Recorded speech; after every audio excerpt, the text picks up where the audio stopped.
Welcome to Aging in Style with me, Lori Williams. I'm an optimist by nature, and I believe you can follow your dreams at any age.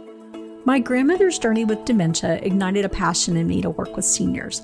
I've spent the past 13 years learning about seniors and aging. In my mid-50s, I followed my own dream and founded my company, where I use my expertise to help seniors locate housing and resources. On this podcast, we cover all aspects of aging.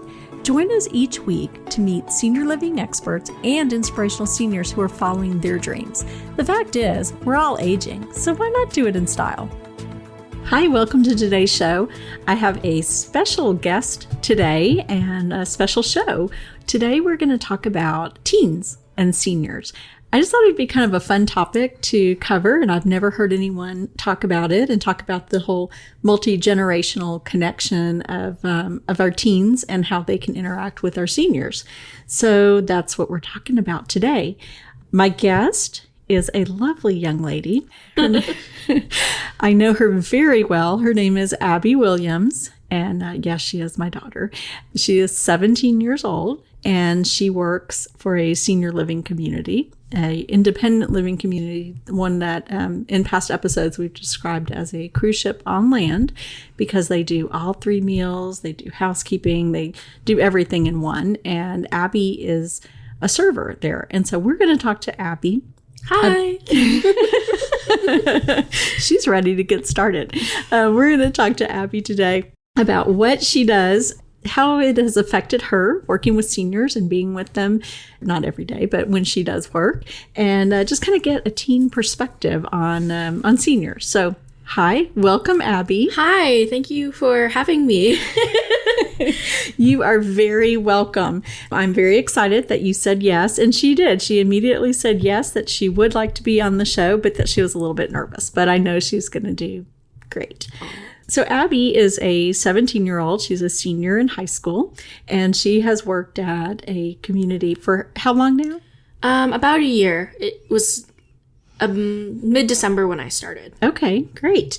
So I want to ask you, kind of tell me what your experience is like. What do you do in the senior community? So I just take around the cart and we serve meals, lunch or dinner or snack, whatever we do, at least right now during COVID. Mm-hmm. We go room to room and have the seniors choose their meals, an entree, soup, and dessert, and, just get them settled for their dinner. So you make sure that they are getting their meals. Mm-hmm. And normally, like Abby said, this is during COVID. So normally they would eat in the dining room. But because of COVID, they're having to go, not be able to go down. Although now they're starting to begin going to the dining room. But since COVID started, they've had their meals served in their apartments. So Abby makes sure that they are getting those meals. So let me ask you this. We talked about this earlier, and I thought you had some really interesting insights. So expectations versus reality. When you took the job to work in senior living, what were your expectations of seniors? What did you think that they would be like? So I was a little apprehensive at first because I wasn't really sure what I was walking into. I wasn't expecting them to be as lively as they were and how active. I was expecting a little bit more of a downer kind of, but when you walk in, it's just full of life. Everyone's doing something. Everyone's moving. Everyone's, doing activities in the activity room. And they're all just so happy to be there. Mm-hmm. And they're so positive. So you didn't really expect to see that. Did you think they would be more like depressed and sitting in a wheelchair or something? Yeah, a little bit. My whole family works in senior living, obviously. So I am familiar with seniors. But when I first started, I was just a little nervous because I didn't experience it firsthand. Yeah. Do you feel like all teens are kind of like that? Kind of think that it would be not so much fun working in a senior community?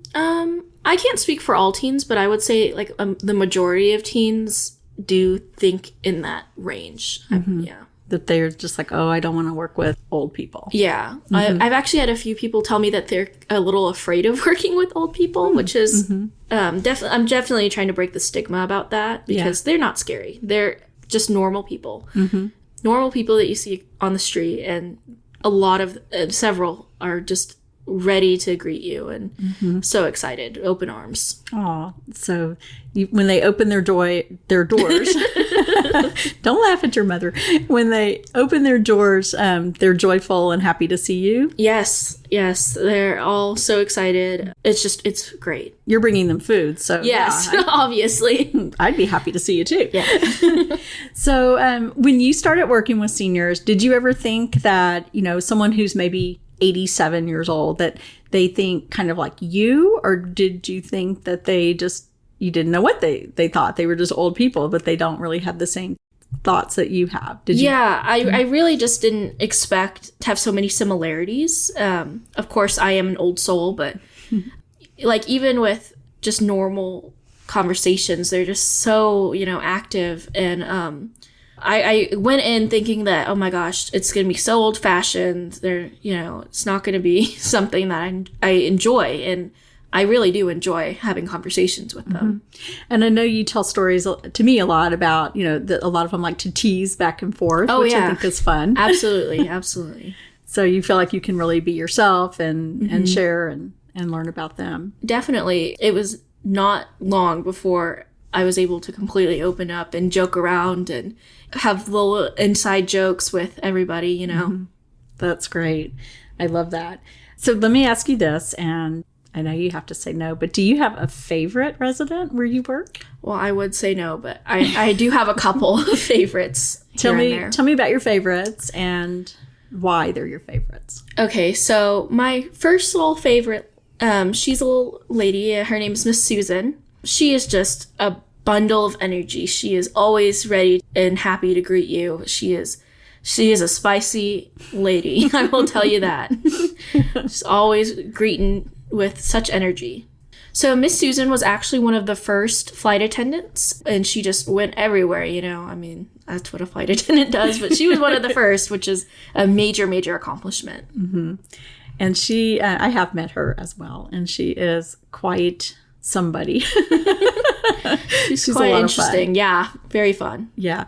So why is she your favorite? Because she is fun? Yeah, she's just always positive, and she's just she's a close friend of mine, I believe. Not just someone I serve. She's a friend because, she does care and she does take that extra step and being kind and, getting to know someone.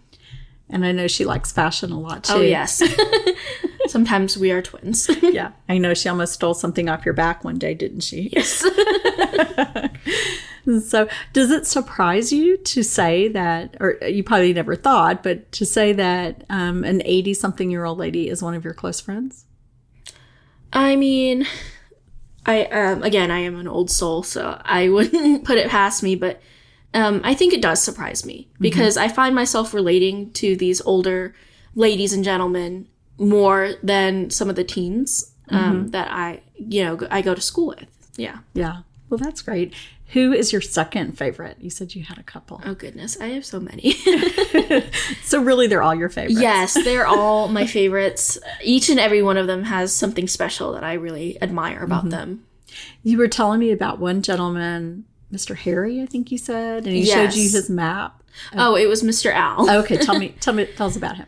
I was going down with dinner down the hallway, and everyone was peeking out their doors, ready for their, their meal. As excited, food. But he stopped me right after, and he pulled out this gigantic map. It must have been as tall as I am, and double the size width-wise. And it was just this huge map, and he is a retired Navy veteran, and he had marked every spot that he had traveled all over the world and showed me each and every place that he went to. And of course, it was just amazing. It was crazy to see that there's so many dots on that map. It was like, I can't even imagine going that many places in like an 11-month span. Wow. And I think it's really special that he wanted to show that to you, and that you had an interest in it too. Definitely. So. Yeah, absolutely. Their service is something that is so amazing to me, and that I can't imagine going through things that they have gone through, such as World War II, especially some of their I don't know if there's anybody World War One there. No. Definitely not. My history aspect is so off.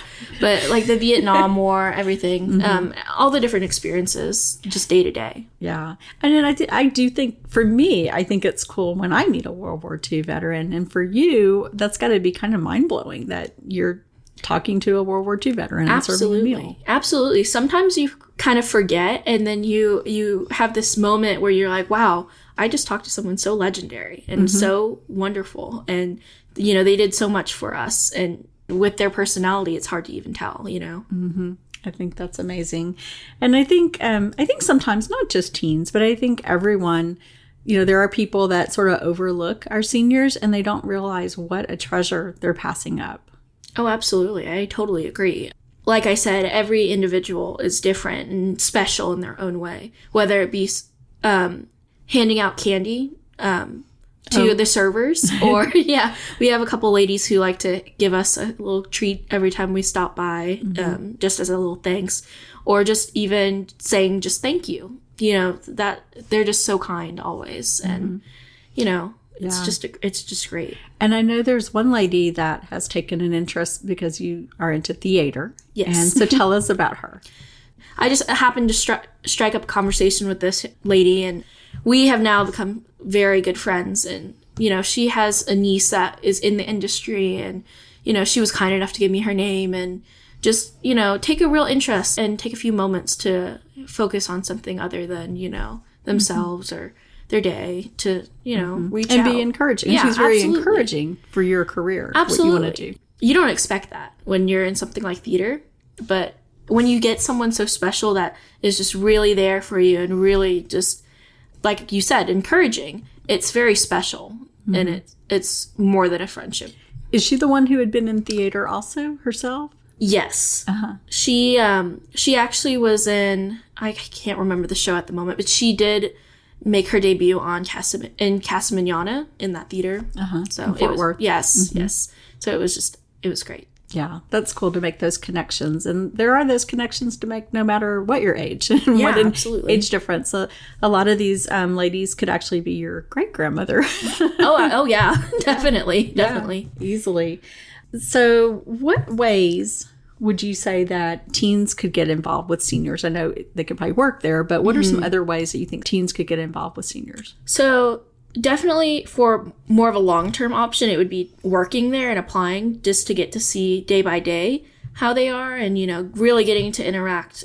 More of a short-term is, you know, volunteering, stepping out and getting into that community just for like a day or two to help out and really make a difference in these seniors' lives, especially now with COVID. What are some ways that they could volunteer? And I know things are opening up some. In independent living, there's more options to be able to volunteer. But what are some ways that they could volunteer? Definitely writing letters, being pen pals, because a lot of these seniors have stories to tell, but just they don't have the family members or anyone who will really listen to them and take consideration into what they're saying. Because they're people too, and they have stories. And even working there and hearing some of their short stories, very interesting. And, you know, it's just a great way to get out there and reach out your hand to these seniors who really just need someone to listen to and talk to. And if they wanted to get involved, who would they contact? Definitely contact the activities director, who that may be. So just call the community. Yeah, and definitely get in contact with whoever is in control of that. Yeah. And I know that a lot of communities are really looking for pen pals because of COVID. And so there's ways that you can either be pen pals through email, or some that you can write a letter to them. And I hear you have a pen pal, Abby. I do. She's actually in a different community. But it's very exciting. I'm getting ready to send out my letter today, actually. And it's just going to be such an exciting experience just to get someone new into the mix. And another thing is getting out and doing a craft with them. These seniors love crafts, definitely. And taking an hour or two out of your day to cheer up these seniors really helps, because it reminds them of having grandchildren that have grown up, or just a friend. Yeah, that's a good point, because a lot of times, especially like I said, some of these could be like your great-grandparents. It does, and I see that when they see a younger person, that they just kind of light up. And it's exciting to see the younger generation, and some of them probably treat you a bit like a little granddaughter, right? Absolutely. I actually have several seniors who, at the end of my shift, they say, okay, be safe, drive safe. If there's a rainy day, they'll be like, watch out in the rain. They'll tell me that they love me. And it's really touching, because these connections are so strong that it's something that I'll carry with me for the rest of my life. Mm-hmm.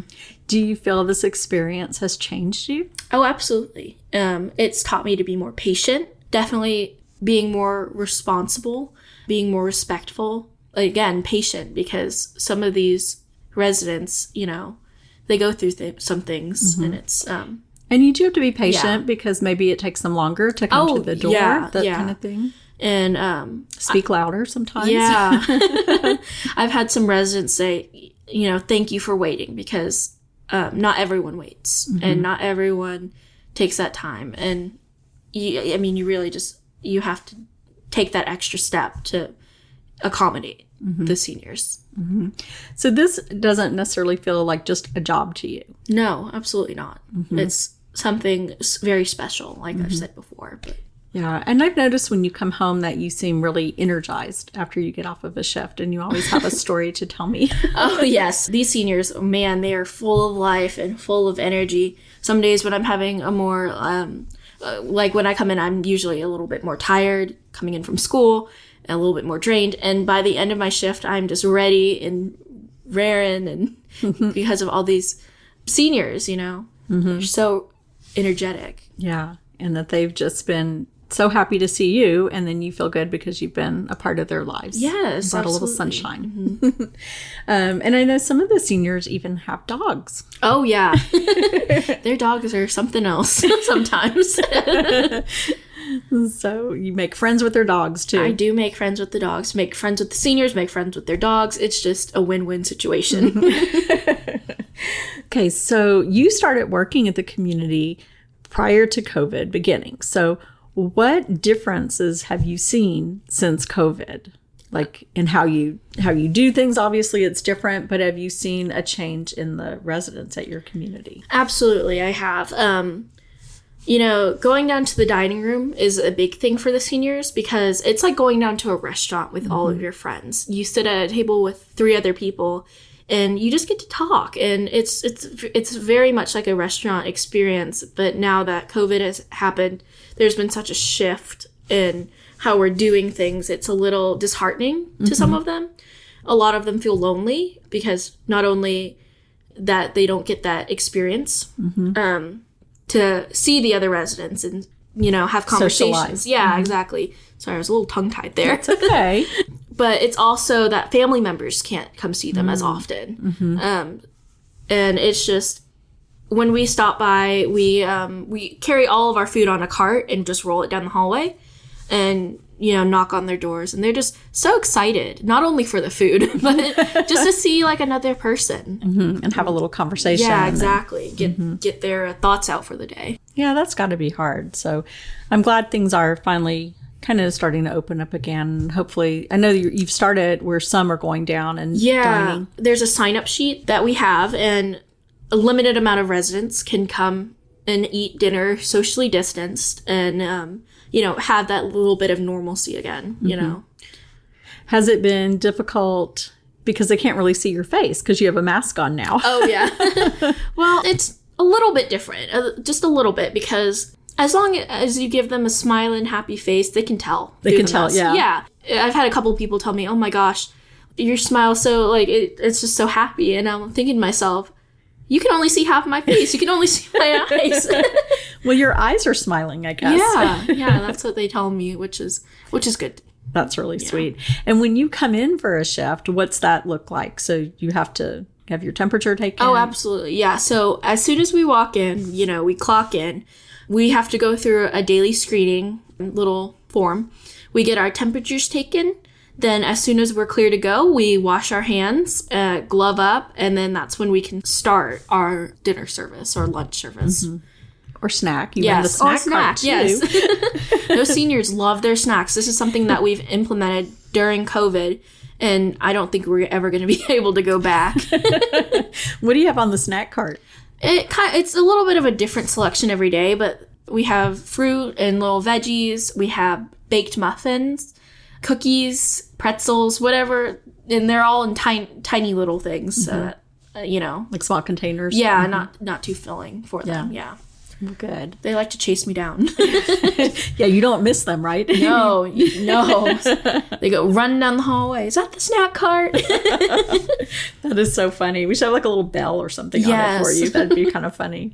Well, Abby, I am so glad you were on the show today. Thank you for joining and sharing your experience. Well, I'm very happy to be here, a little helping hand to you, Mom. Thanks, Abby.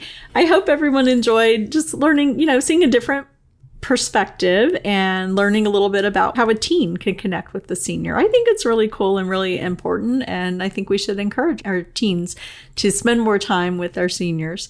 And anyhow, just glad that y'all tuned in. And if you haven't already, please go to Apple Podcast and subscribe, rate, and review this podcast. If you have anything that you would love us to cover on this podcast, please drop me an email. I'd be happy to consider that. Thank you so much for joining us, and we'll see you next week. Bye-bye.